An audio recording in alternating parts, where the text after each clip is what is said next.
tema da mensagem de hoje é escravizado pelo Egito. Êxodo capítulo 14, versículo 8 diz assim: porque o Senhor endureceu o coração de Faraó, rei do Egito, e este perseguia os filhos de Israel, pois os filhos de Israel saíam afoitamente.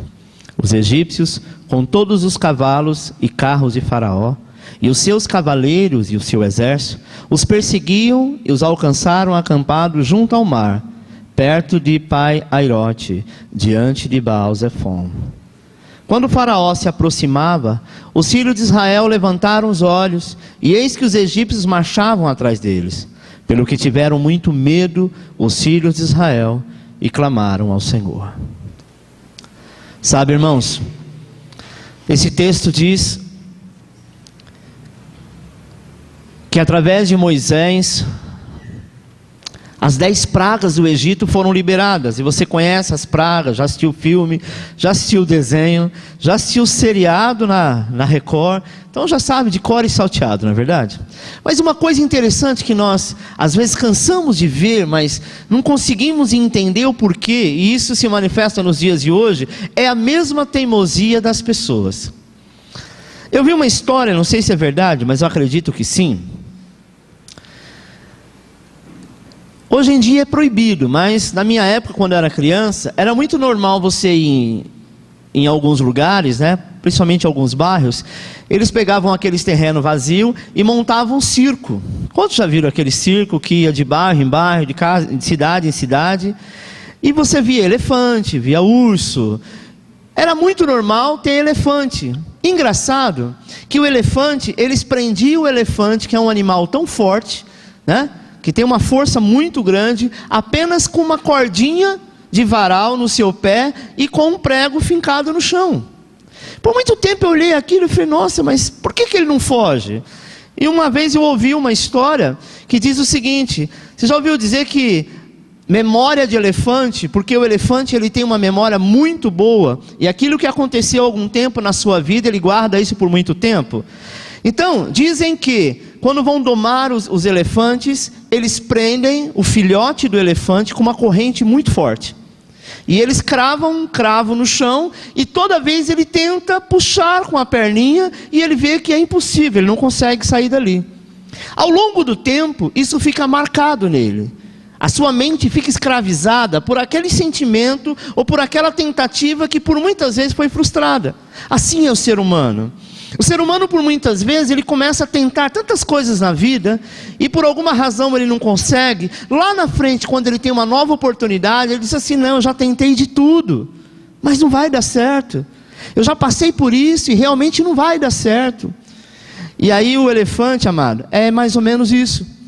Quando ele cresce e fica adulto, ele pode ser preso apenas com uma cordinha de varal, que não precisa fazer muita força, e mesmo ele vai fazer uma força pequena, ele percebe que ele está preso, porque ele lembra que por toda a sua infância, ele foi preso, ele foi acorrentado. Assim era o povo judeu, 400 anos eles ficaram cativos, sendo escravos no Egito. E mesmo depois das 10 pragas, que Moisés libera esse povo, é esse texto que nós lemos, eles estão muito felizes, porque agora não era mais escravo, eles eram livres, e eles estavam caminhando nesse deserto, em busca de uma terra que o Senhor diz que emanava leite e mel. Isso quer dizer, uma terra próspera, uma terra boa, uma terra onde eles seriam donos, uma terra que eles não precisariam apanhar, eles não precisariam comer apenas pão e água para sobreviver. Então era um sonho que estava se aproximando. Mas a Bíblia diz, amado, que quando Deus começa uma obra, Ele quer concluir esta obra com chave de ouro. Deus, quando Ele realiza uma obra em nossas vidas, Ele tem uma tendência muito grande, não que toda vez é assim, mas na maioria das vezes, Ele quer concluir com uma chave de ouro, Ele quer que seja uma coisa que realmente fique marcada. E aquele povo já estava feliz, porque 10 pragas vieram. A última foi fatal. Todo primogênito, todo filho homem, tanto de animal como de ser humano, daquela família morreu, inclusive o filho de Faraó, que era o futuro Faraó, rei do Egito. Aí Faraó então libera, depois da 10ª praga. É engraçado que algumas pessoas imaginam que Deus precisou usar 10 táticas para convencer Faraó. Não é verdade. A Bíblia diz que cada praga que foi liberado sobre o Egito eram pragas para envergonhar o Deus deles. As pragas da rã, tinha um deus lá que era meio corpo de mulher, cabeça de rã. O outro lá que era a praga dos animais, né? Onde morreu todos os animais. Todos eles, como do piolho, como a praga do sangue, todos eles era para envergonhar o Deus do Egito. A primeira coisa que Deus vai fazer nas nossas vidas é envergonhar aqueles que zombaram de ti. A primeira coisa que Deus vai fazer em nossas vidas é envergonhar aquela situação que dizia que você jamais iria conseguir, que você jamais iria alcançar. Esse é o princípio do Senhor. Mas o Senhor então endurece mais uma vez o coração de Faraó. Só que agora o povo estava no meio do Egito. E a Bíblia diz que o coração de Faraó foi endurecido e ele começou então a perseguir os israelitas, que marchavam em grande triunfo. Marchava com muita alegria, todos muito felizes, sabe? Saíram do Egito, liderados por um homem chamado Moisés, e a Bíblia diz que eles estavam lá como recém-convertidos após o batismo. Sabe aquela pessoa que acabou de batizar, que está toda feliz, que está no primeiro amor? Assim estava esse povo, sabe? Por quê? Porque o tempo da escravidão havia passado, o tempo do sofrimento tinha acabado, tudo agora se faz novo, e eles marchavam triunfantemente. Conforme o texto bíblico que nós lemos, nos fala que eles estavam cercados de frente para o mar. E quando eles estavam diante do mar, de um lado era montanha, do outro lado era deserto. E quando eles então ouvem uma notícia: Faraó está chegando. Imagina, 3 milhões de pessoas num deserto, de frente para o mar, alguém lá o último, e é sempre assim, né? Sempre o último que sabe das coisas, e ele vem contando. Imagina, 3 milhões de pessoas, e aquela situação vem vindo, aquela informação vem chegando. Quando chegou próximo de Moisés, a notícia era: olha, nós já podemos sentir o calor que sai das narinas do cavalo, porque já está aqui, vai matar todo mundo. Ele veio com todo o exército. Imagina, 3 milhões de pessoas apavoradas com medo. A Bíblia diz que Moisés foi o homem mais manso da terra. E este Moisés então ora ao Senhor, e o Senhor diz assim: diga ao povo que marche, ou seja, diga ao povo que continue caminhando. Às vezes, amado, nós queremos ser paralisados, ou paralisamos alguma coisa em nossa vida, porque nós dizemos assim: olha, se não for desta maneira eu não faço mais, se não for desse jeito eu não quero mais. Aprenda uma coisa: o jeito de Deus é a melhor forma, mesmo que você não consiga entender. Às vezes você falou: Senhor, mas eu orei para que fosse de determinado jeito, mas está caminhando para outro. Fique em paz, aquele que começou a boa obra é fiel para concluí-la. Sabe, a primeira coisa que aconteceu antes deles saírem do Egito, amado, antes das 10 pragas, foi a morte do Cordeiro Pascual. A morte do Cordeiro Pascual, sabe, era o tempo final da vergonha e da escravidão. A morte do Isso. Era o tempo final. O que aconteceu aqui? O Senhor disse assim: antes mesmo que vocês possam sair, vocês vão sacrificar um cordeiro, representando Cristo. A morte desse cordeiro, vocês vão pegar o sangue dele e vai ungir o umbral da porta, o batente da porta. Quando o anjo da morte passar, aonde não tiver a marca do sangue, ele vai entrar e vai levar o primogênito. Então, todo israelita precisava fazer isso. Então, quando o anjo da morte passa por todo o Egito, havia morte geral. Porque esta morte representava a morte para uma nova identidade. Precisava morrer pessoas, mas também precisava do sangue do cordeiro no umbral para que começasse uma nova vida. Deixa eu te dizer uma coisa: o dia que você levantou a mão e aceitou Jesus, a morte do cordeiro está sobre a tua vida. O sangue que está sobre o umbral da porta está sobre a tua casa. E a palavra de Deus diz assim: que através da tua casa, através da tua vida, melhor dizendo, a tua casa é santificada. Talvez você diz: pastor, mas na minha casa todo mundo lá é atribulado, meu irmão é endemoniado, meu pai é isso e aquilo. Mas existe uma luz lá dentro, que mora dentro de você, e você faz parte dessa família. Esta família, mais cedo ou mais tarde, ela vai ter um encontro com o Senhor. Ah, querido, começa a contar os dias, começa a contar os momentos, porque o Senhor te chamou para ser o cordeiro representado lá. A morte desse cordeiro era o tempo que a vergonha estava passando. E agora então começou a chegar o tempo em que a escravidão também estava passando. Eles assumiram então uma nova identidade. O povo marchava triunfantemente, sabe? Eles marchavam, mas de repente eles sofrem um terrível mal. Fica sabendo que o rei do Egito estava vindo atrás dele com um exército. É engraçado, amado, a gente tem uma tendência muito grande de esquecer aquilo que Deus fez por nós. Imagine que eles viram a água transformar em sangue, eles viram chuvas de pedra, eles viram tantas pragas, e a vila onde eles estavam não acontecia nada. Eles viram o milagre do Senhor. Eles viram tantas maravilhas, mas às vezes a gente esquece das coisas que Deus faz. Basta ter uma tribulação, basta você ter ficado desempregado, basta alguém, sabe, a medicina disse, olha, o estado dessa pessoa é câncer, esse câncer é maligno, para algumas pessoas desmontarem, para algumas pessoas esquecerem o que ele já fez um dia e o que ele vai continuar fazendo. Para que algumas pessoas falem, não, Deus não está fazendo nada, eu estou orando e Ele não está fazendo, porque Faraó vem atrás de mim. Deixa eu te dizer uma coisa, o Senhor quer que você paralise essa mente de escravo. Comece a olhar para aquele que te chamou, dentre tantas pessoas que estão morrendo, que estão indo para o inferno. Ele te tirou, sabe, da beira do abismo e te disse, agora eu vou morar dentro de você, eu vou fazer, sabe, presença em você, você agora é marcado pelo meu sangue e nada vai te acontecer de mal. A mente de escravo dizia assim, Faraó está chegando, vai morrer todo mundo. É impressionante, amado, como centenas de milhares de pessoas transitavam, sabe, do triunfo ao desespero. Eles estavam, no momento eles estavam triunfantes, alegres, em outro momento eles estavam em desespero, em questão de momento. Então é isso que eu quero dizer, triunfo versus desespero. No versículo 8, nós falamos sobre triunfo. Olha lá, Êxodo 14, 8. Porque o Senhor endureceu o coração de Faraó, rei do Egito, e este perseguiu os filhos de Israel, pois os filhos de Israel saíam afoitamente. Olha o que diz no versículo 10, desespero total. Quando Faraó se aproximava, os filhos de Israel levantaram os olhos, e eis que os egípcios marchavam atrás deles. Pelo que tiveram muito medo, os filhos de Israel, e clamaram ao Senhor. Desespero total cobriu aquela situação. Aonde havia alegria, onde havia testemunho, onde havia dança, estava havendo choro. E aí quando a gente começa a entrar em desespero, a gente sempre procura um culpado. O ser humano é muito assim.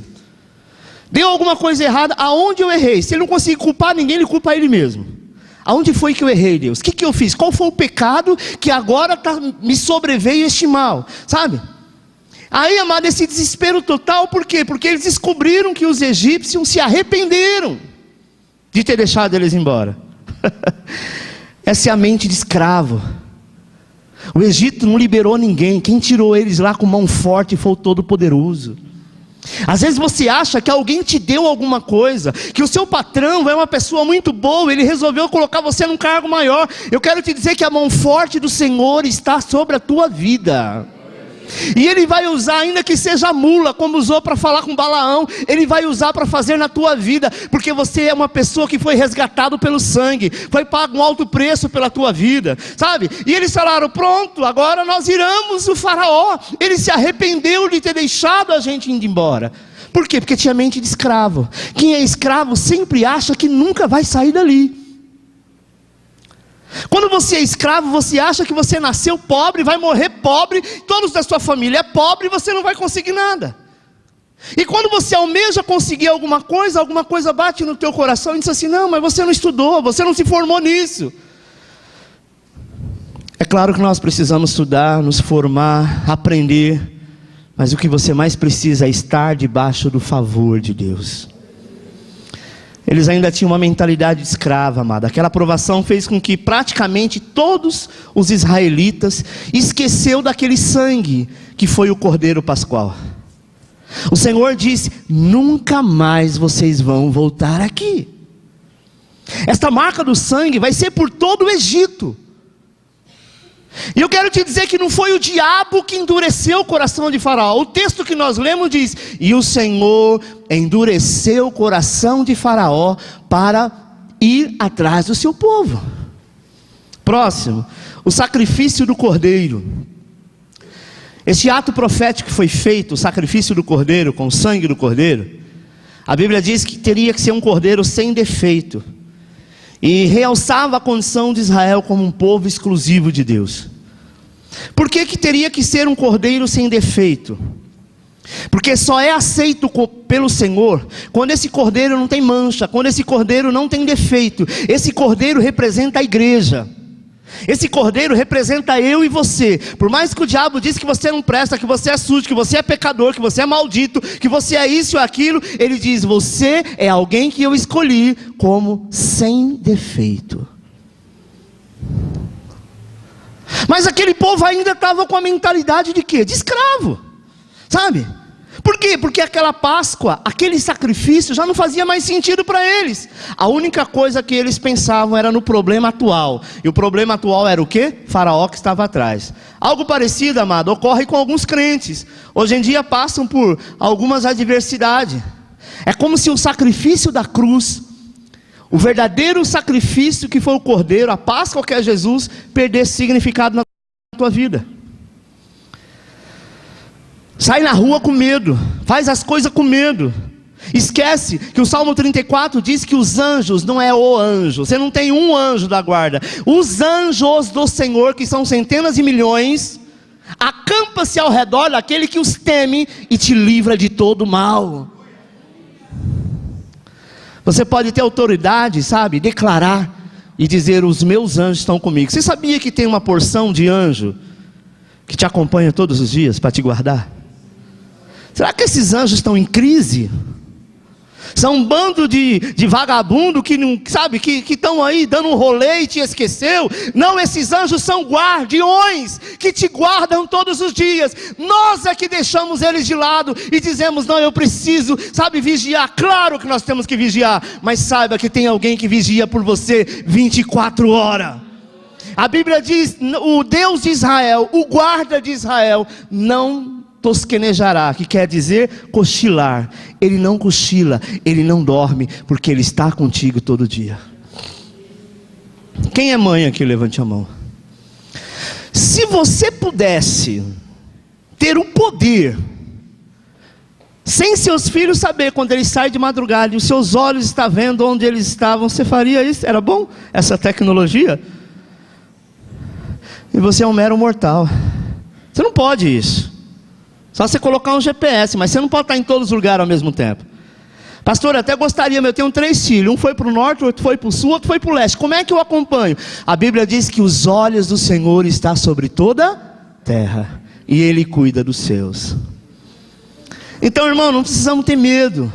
Você tem que parar com essa mente de escravo, sabe? Deixa a escravidão lá no mundo. O Egito representa o mundo. Quando você era do mundo, você era escravo do pecado. Quando você era do mundo, você era escravo de Satanás, sabe? Você era tipo o prego, que o diabo era o martelo. Hoje a coisa inverteu. O prego é ele, você que é o martelo que pisa na cabeça dele. Amém? Sabe o significado?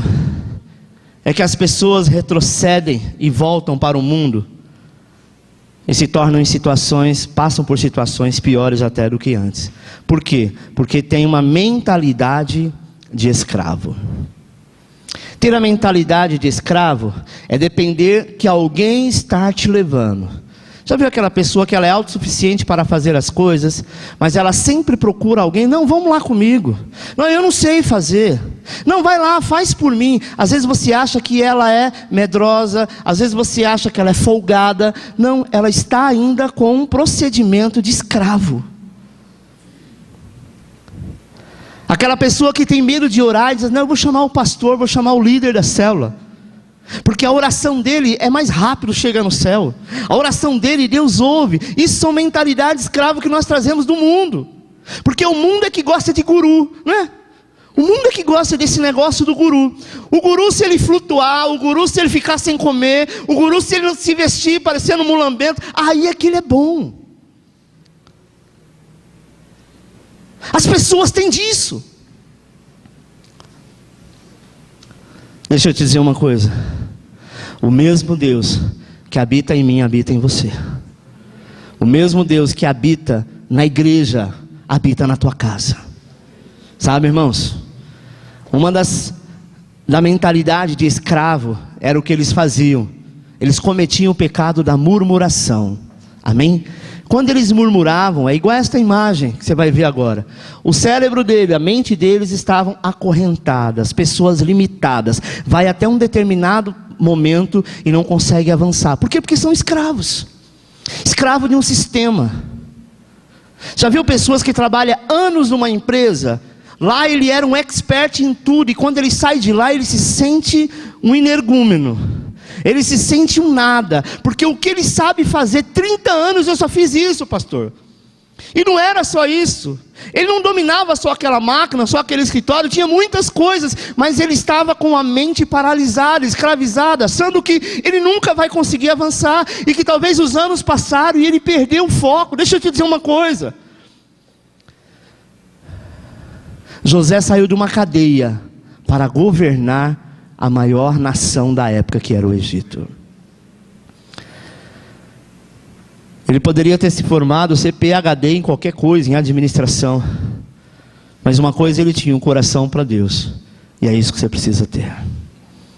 Se você tem conhecimento, muito bem. Se você tem estudo, muito bem. Mas o principal que você precisa ter é o coração confiando no Senhor. Sabe, irmãos? Êxodo 14, 12 diz assim: não é esta palavra que te falamos no Egito, dizendo: deixa-nos que servamos aos egípcios, pois que melhor nos fora servir aos egípcios do que morrermos no deserto. Quando eles falam isso, eles estão dizendo para Moisés: que adiantou você ir lá tirar a gente do Egito? A gente estava sofrendo, estava comendo pão que o diabo amassou, mas era melhor a gente ficar lá no Egito, sofrendo, sendo surrado, sabe, comendo migalhas, do que morrer agora aqui no deserto. E muitas pessoas pensam assim: Deus tirou do mundo para te levar para o evangelho para você sofrer. Deus tirou do mundo, e algumas pessoas ainda que não têm conhecimento e dizem assim: você agora aceitou Jesus, se prepare para a peleja. Se prepara, porque Satanás vai se levantar para ver se você realmente é crente. Será que Deus tem dúvida? Quantas vezes você já ouviu isso? Você batizou? Coitado, sabe de nada. Agora que você batizou, nossa, vai vir tanta luta, e vai ter tanta coisa, e as coisas vão acontecer, e você vai tentar, e você vai segurar, e você não vai conseguir. Escuta, quem tem força aí? É Deus ou é o diabo? Sabe, irmãos? E quando nós ouvimos isso, e isso desce ao nosso coração, de fato começa a acontecer. Mas quando nós lembramos que somos filhos, que não temos mais mente de escravo. Porque mente de escravo é isso, eles viram toda a glória do Senhor. Eles viram toda a glória. E detalhe, quando o faraó vinha vindo, a nuvem de glória, né, ela estava durante o dia, para que o sol não escaldasse aquele povo. E à noite, esta nuvem ela se transformava num redemoinho de fogo. Por quê? Porque no deserto é assim, de dia é muito quente, e à noite é muito frio, porque não tem nada. Então o vento, quando ele passa, ele corta. O que Deus fazia? Numa coluna de fogo, o Senhor ficava na frente do vento, para que o vento batesse no fogo, né, e aquecesse, como se fosse uma lareira. Olha que Deus bom. Imagine, amado, que eles esqueceram da coluna de fogo que estavam com eles, da nuvem de glória, e estavam preocupados com o faraó, que era homem, que ele era tão poderoso que ele não pode salvar o filho da 10ª praga. Ele não pode salvar o Egito, porque quando as pedras caíram, a chuva de pedra acabou com todos os deuses deles. Às vezes nós esquecemos de quem é o Deus do qual você serve, e fica com mente de escravo, dizendo: mas e agora? E agora nada, aguarda, está tudo caindo, porque já não presta mais. Deus vai levantar um outro ser, Deus vai levantar de uma outra cidade, uma outra forma, mas Ele vai te abençoar. Aquela mentalidade levou o povo a murmurar, até se rebelar, conforme os versículos 11 e 12, sabe? Foi por falta de túmulo. Eles falam: Moisés, será que no Egito não tinha 3 milhões de túmulos para nos enterrar? Deus nos trouxe aqui para a gente morrer no deserto? E ainda continua: o que você foi fazer conosco nos tirando de lá? Prometeu uma terra prometida que não existe, a gente está aqui no deserto. Eles nem tinham começado a andar no deserto. Alguns olharam para ele e diz: vai embora, deixa-nos em paz. A hora que Faraó vier, a gente vai se dobrar diante dele e vai dizer: pode levar a gente embora, melhor ficar no Egito. É melhor ser escravo do Egito. Eu já vi gente dizer: olha, eu me converti, estou um tempo na igreja, mas não vi muita mudança. Tem hora que eu tenho saudade do mundo. Cuidado, que a sua mente ainda é mente de escravo, e o diabo quer te trazer de volta para o Egito. O mundo hoje está clamando pela glória do Senhor, e você tem ela todos os dias. O mundo está clamando e fica fazendo caridade, porque acha que com essa caridade, quando eles morrer, que todo mundo vai morrer, eles vão para o céu. Não é caridade que leva ninguém para o céu, é apenas o nome de Jesus. Ele disse: ninguém vai ao Pai senão por mim, porque eu sou o caminho, eu sou a verdade, e eu sou a vida. Não há outro. Sabe, irmãos, às vezes nós ficamos buscando, querendo. Tem um GPS ligado aí.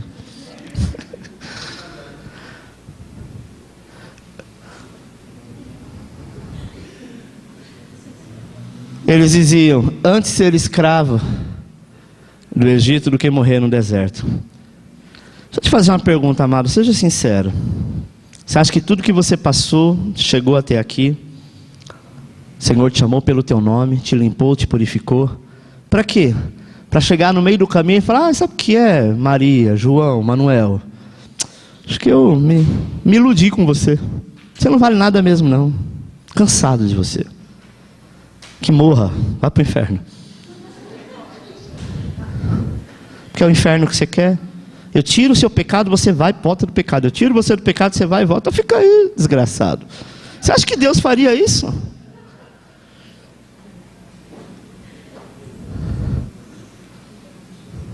Você ouve isso do diabo, mas o Senhor te diz: mentira dele. Eu sei o dia que você vai morrer, sei o dia que você nasceu.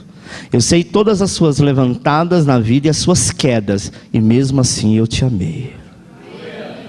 Sabe, irmãos, não tenha dúvida que aquele povo estava pronto para implorar para o faraó, para pedir uma chance de voltar a ser escravo, a servi-los pelo resto da vida. Moisés, ele tinha a mente de uma pessoa que já havia sido liberta disso, porque ele morou no Egito, ele foi criado no Egito, então ele teve uma mente egípcia. 40 anos depois que ele estava no Egito, o Senhor então permite tudo o que aconteceu. Ele descobre que ele era de uma família hebreia, e aí você sabe, ele via os soldados do Egito escravizando o povo dele, até o momento que ele foi salvar um e acabou matando um egípcio. Teve que fugir do Egito. Parecia uma desgraça, mas aquilo era a mão de Deus. 40 anos ele ficou no Egito. O Senhor leva ele agora para o deserto. Ficou mais 40 anos. Durante 40 anos ele aprendeu a ser príncipe do Egito. O Senhor leva ele para o deserto para aprender a não ser ninguém. Porque quando nós não somos ninguém, Deus é algo em nós. Quando eu chego cheio de pompa, cheio de conhecimento, cheio de filosofia, é eu que estou fazendo. Mas quando eu deixo tudo isso de lado e falo: Senhor, age na minha vida, é Deus puro agindo, falando e tratando. Moisés entendeu isso. Aproximadamente 80 anos ele volta aonde? Para libertar o povo. Ele já não tinha mais mente de escravo. Ele já não era mais criado para ser escravo.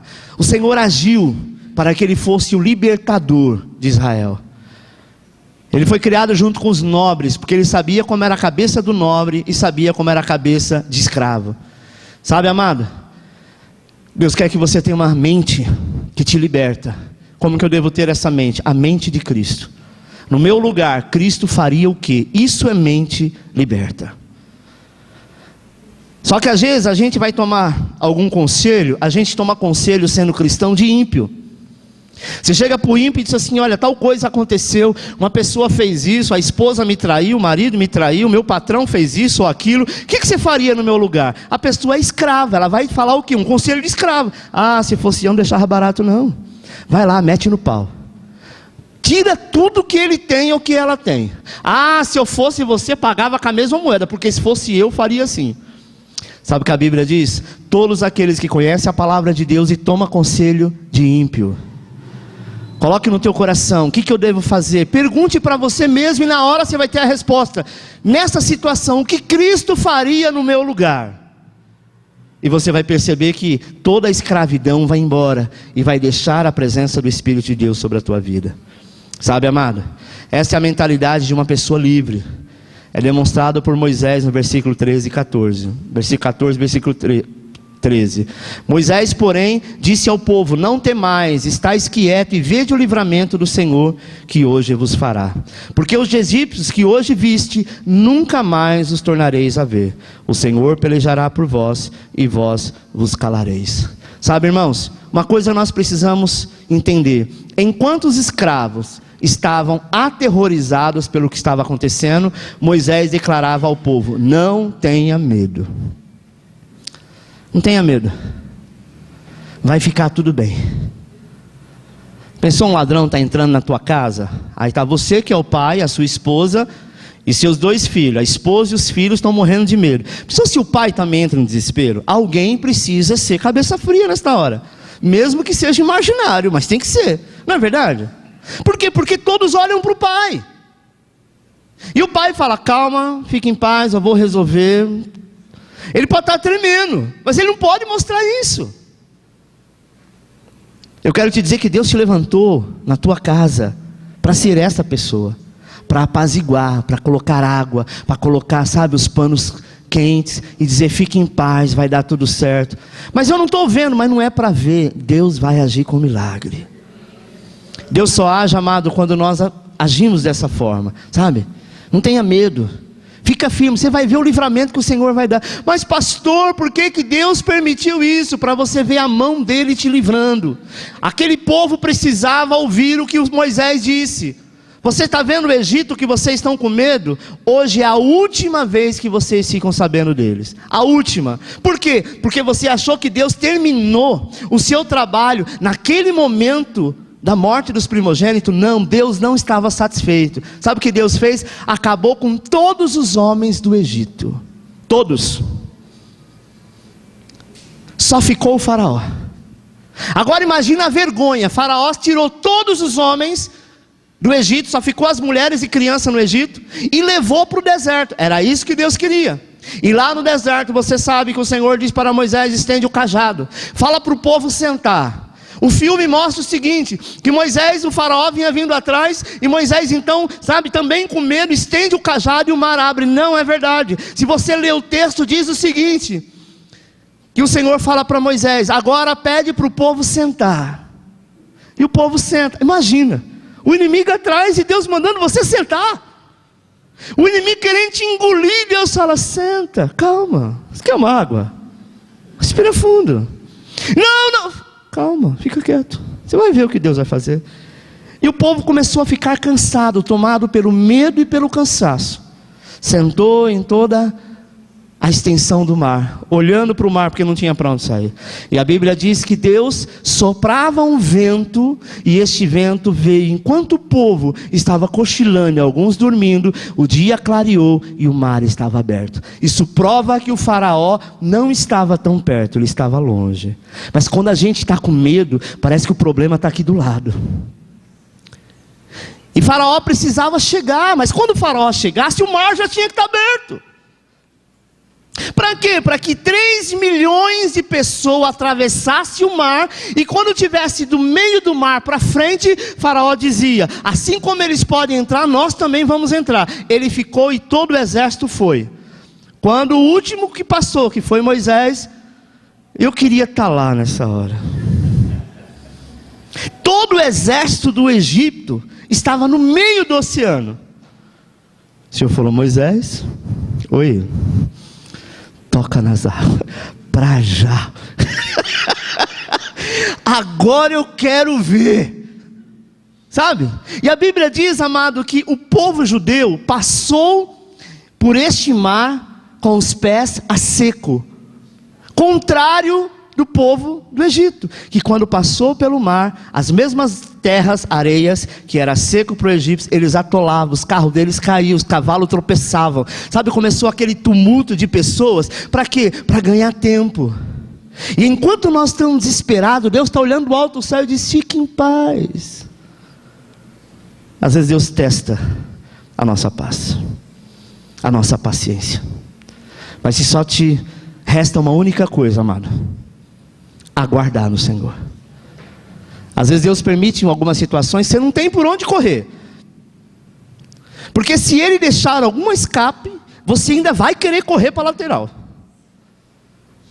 Mas Ele diz assim: não, vai ficar até a última.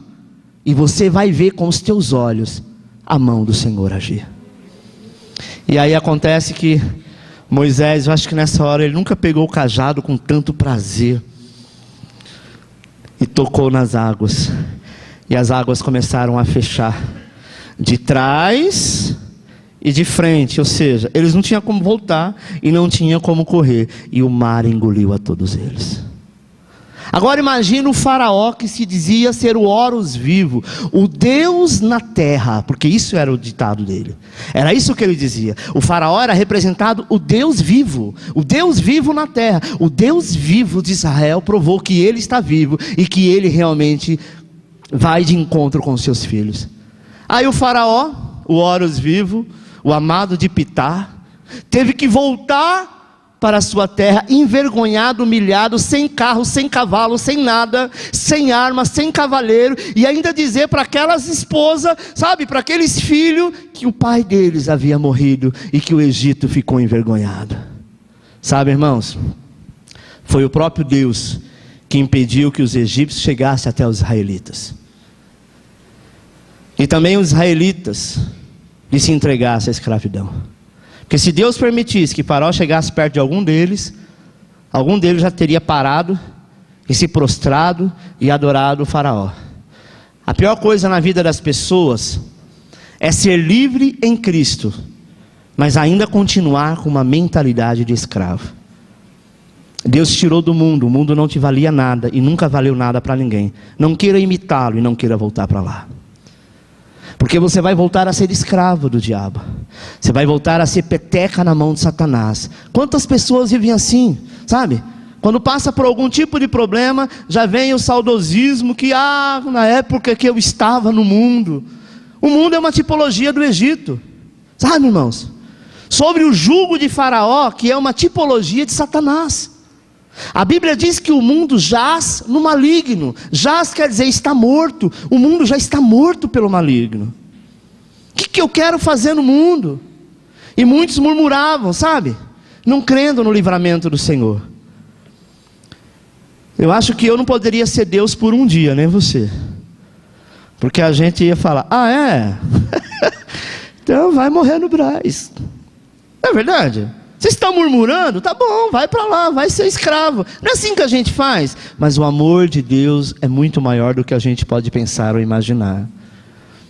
Deus nem sequer deixou uma brechinha para Faraó chegar perto. Não porque ele tinha medo de Faraó, porque Deus não tem medo de nada, ele é soberano.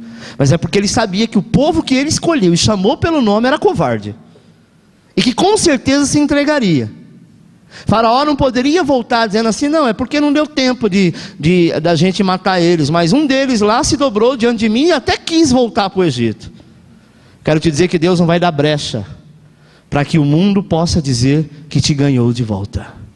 Ele vai lutar por ti até a última consequência. Você precisa hoje tomar posse da sua identidade de filho. O maior campo de batalha, amado, é a nossa mente. E é com ela que nós devemos renunciar à mente de escravo e receber a mente de um príncipe em Cristo Jesus. Lembre-se, o que nos vence, nos faz escravo. Se o mundo te vence, se as coisas desse mundo te vencem, você é escravo das coisas deste mundo. Mas quando nós vencemos o mundo e amamos a Deus, nos tornamos escravo do Altíssimo. Escravo da orelha furada, livre, liberto. Pessoas às vezes são escravos do medo, do vício, da incredulidade, sabe? Se você já venceu tudo isso, já recebeu a libertação em Cristo Jesus, não aceita de novo ser escravo, não.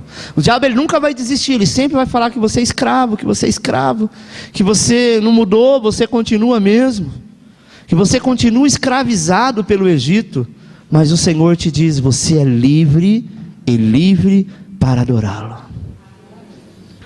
Sabe quando nós sentimos a mente de escravo atuar em nós? Quando pecamos. Porque nós viemos de uma condição que o mundo prega, é que se você errou, pecou, falhou, para você não tem jeito. Você estava até com uma capa de gente boa, mas você mostrou quem você é, você não presta. É isso que o mundo diz. E o Senhor disse para você o contrário disso. O que você fazia no mundo, as manias que você tinha, as atitudes que você tinha, as vontades que você tinha, é porque você tinha mente de escravo. Mas hoje eu quero liberar para você uma mente de sacerdote. Pastor, com isso nunca mais eu vou pecar? Não, não é verdade. Por quê? Porque nós estamos numa carne pecaminosa.